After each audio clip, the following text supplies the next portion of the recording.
आज जैसे कि हम सबको पता चला है कि महाराष्ट्र के डिप्टी सीएम स्वर्गीय अजीत दादा पवार, इनका प्लेन क्रैश में एक्सीडेंट में मौत हो गई है। इस स्वर्गीय वर्ड यूज करने के लिए मेरी जबान लड़खड़ा रही है अजीत दादा के नाम के आगे, लेकिन ये ऊपर वाले की मर्जी है, अल्लाह की मर्जी है। बस मेरे पास कोई शब्द नहीं है ये चीज को बयान करने के लिए। जब हम लोग सुबह उठे, जब ये खबर मिली तो ऐसे लग रहा था ये एक भयानक सपना है। लेकिन जैसे जैसे खबरें कंफर्म होती गई, न्यूज़ चैनल पे आते गया, तो हम लोगों को ये पता चला कि वाकई में ऐसा हो चुका है।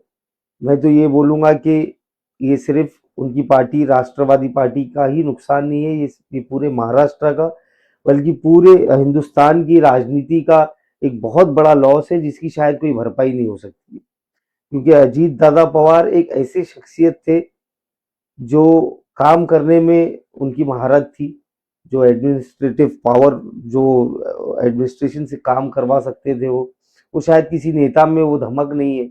सुबह 6 बजे से वो फील्ड पर रहते थे और रात को काफी लेट तक काम करते थे। तो ये बहुत बड़ा नुकसान है महाराष्ट्र की पॉलिटिक्स के लिए। मैं एक वाकया मुझे याद आ रहा है कि मैं भी मेरे राजकीय जीवन में 2-3 मर्तबा दादा से मिलने का सौभाग्य प्राप्त हुआ था। तो उसी दौरान कुछ प्रोग्राम के दौरान हम लोग, मैं, अजीत दादा और काफी सारे लोग थे, खाना खाने बैठे थे हम लोग। तो हमारे साथ एक उनकी पार्टी के एक बहुत बड़े नेता भी बैठे हुए थे। मैं उनका नाम नहीं बोलना चाहूंगा। तब जब हम खाना खा रहे थे, तब उस नेता का शायद पेट भर गया होगा, तो उन्होंने खाने को बचाया था। तो अजीत दादा पवार ने सबके बीच में उतने बड़े नेता को चिल्लाए थे बाकायदा कि खाना क्यों वेस्ट कर रहे हो। उन्होंने ये कहा था, उनके वर्ड आज भी मेरे कान में गूंज रहे हैं कि ये खाना ही है जिसकी वजह से हम इतनी भाग-दौड़ करते हैं, इतनी मेहनत करते हैं, और इसको वेस्ट करने का अधिकार किसी को नहीं है। मैंने उस बात से बहुत सीख लिया हूँ। तो वो मेरे लिए भी एक इंस्पिरेशन थे पॉलिटिक्स के अंदर। मैं भी चाहता था कि मैं अगर जीत जाऊँ तो मैं उनको बात करता हुआ देखूँ, उनसे कुछ सीखूँ।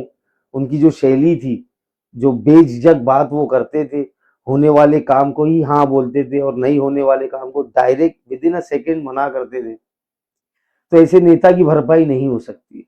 मैं ऊपर वाले से बस यही प्रार्थना करता हूँ कि अल्लाह पाक उनके घर वालों को सब्र दे, और मैं मेरी तरफ से अजीत दादा पवार को श्रद्धांजलि अर्पित करता हूँ। और ये बहुत बड़ा नुकसान है, इसकी कोई भरपाई नहीं हो सकती।